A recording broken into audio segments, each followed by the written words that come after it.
ইসলাম বিদ্বেষীরা মুসলমানদের জগৎজোড়া যশ খ্যাতিকে মাটিতে মিশিয়ে দিতে যুগে যুগে নানামুখী ভঙ্গি এঁকেছিল।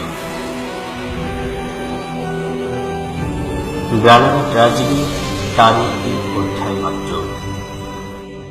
ইসলামের সুমহান সৌন্দর্য বিশ্বের নানা প্রান্তে ছড়িয়ে পড়তে শুরু করেছিল রাসূলুল্লাহ সাল্লাল্লাহু আলাইহি ওয়াসাল্লামের সময় থেকে। বিসমিল্লাহির রহমানির রহিম।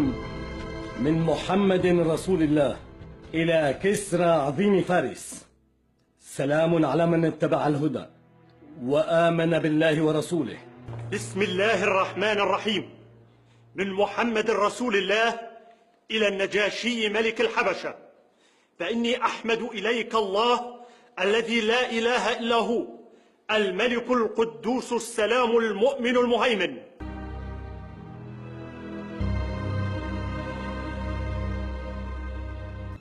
بسم الله الرحمن الرحيم.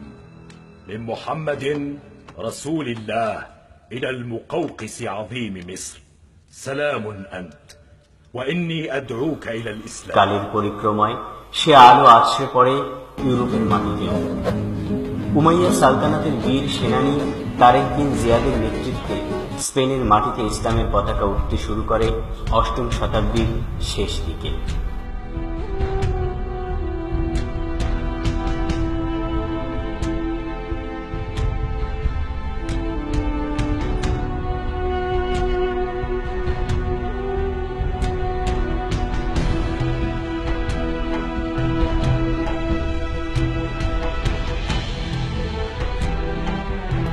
জ্ঞান বিজ্ঞান, শিল্প সাহিত্য, চিকিৎসা, রাজনীতি, স্থাপত্য, শিল্প ও অর্থনৈতিক সমৃদ্ধিতে সে সময়কালে স্পেনই ছিল একমাত্র উদাহরণ।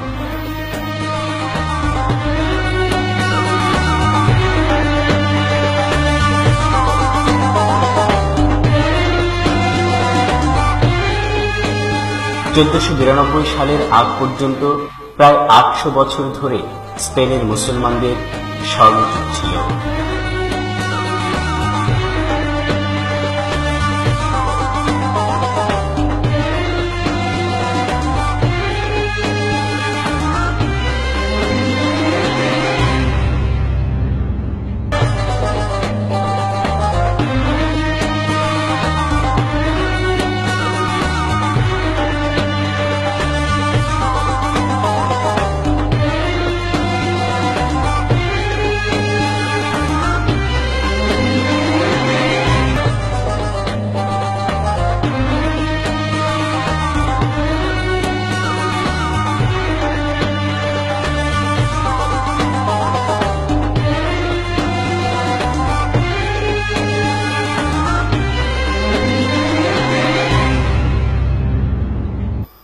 মুসলমানদের এমন উন্নতি ইহুদি খ্রিস্টানরা মোটেও পছন্দ করল না। মুসলমানদের অভ্যন্তরে বিভেদ সৃষ্টি করে সাজানো বাগানকে তছ নছ করার জন্য খ্রিস্টান রাজা ফার্ডিনান্ড এক ভয়ঙ্কর ফন্দি আঁটল। আবু দাউদ নামক এক গাদ্দার স্পেনের শেষ সুলতান আবুল হাসানের ছত্রছায়া থেকে খ্রিস্টান রাজা ফার্ডিনান্ডের স্পেন ধ্বংসের পরিকল্পনা বাস্তবায়নে ভূমিকা রাখল। সে হত্যাযজ্ঞের মিশনকে পাকাপোক্ত করতে পার্শ্ববর্তী দেশের রানী ইসাবেলাকে হাত করতে ফার্ডিনান্ড তাকে বিয়ে করে। এরপর ষড়যন্ত্রের বীজ বুনিত হল সারা স্পেনে।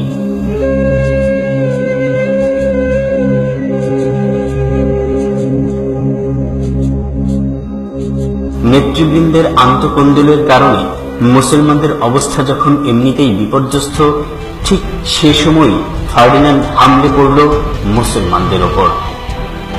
ইতিহাস বলে সে অভিযানে মুসলমানদের খুনের দরিয়া বয়ে গিয়েছিল স্পেনের চারিদিকে। নেতৃত্বহীন মুসলমানরা জীবন বাঁচানোর জন্য যখন দিশেহারা, ঠিক তখন ফার্ডিনান্ড এর পক্ষ থেকে ঘোষণা করা হলো যারা মসজিদে ও জাহাজে আশ্রয় নেবে শুধু তারাই রেহাই পাবে। খ্রিস্টানদের ঘোষণা অনুযায়ী সবাই মসজিদে ও জাহাজে আশ্রয় নিল।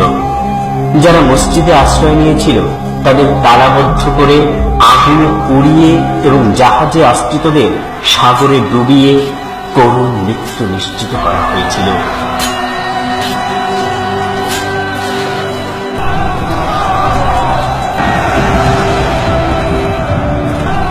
রক্তে লাখো বনি আদম যখন প্রাণ হারাচ্ছিল, আত্মচিৎকারে যখন আকাশ বাতাস ভারী হয়ে উঠেছিল, ঠিক তখন মানব ইতিহাসের জঘন্যতম হত্যাকারী কুখ্যাত ঘাতক ফার্ডিনান্ড ও তার স্ত্রী ইসাবেলা আত্মতৃপ্তিতে বিকৃত অট্টহাসিতে মাতোয়ারা হয়ে বলতে থাকলো, হায় এপ্রিল ফুল, হায় এপ্রিল ফুল।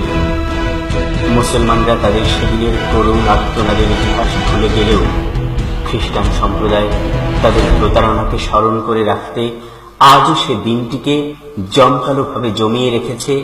এপ্রিল ফুল নাম বিশ্বব্যাপী ছড়িয়ে যায়, আর সারা দুনিয়ার মুসলিম তরুণ তরুণীরা নিজেদের পূর্বসূরীদের করুণ আর্তনাদের দিনে পরস্পরকে ধোঁকায় ফেলে চরম মজায় লুটুপুট খায়।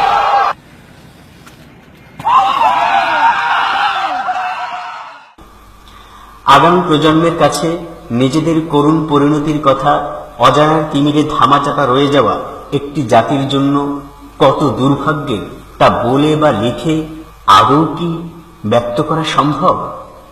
তাহলে কি ইতিহাসের কালান্তরে রয়ে যাবে মুসলমানদের এই করুণ ইতিহাস? বর্তমান তরুণ সমাজ কি বোকা তত্ত্বে ধরাশয়ী হতেই থাকবে?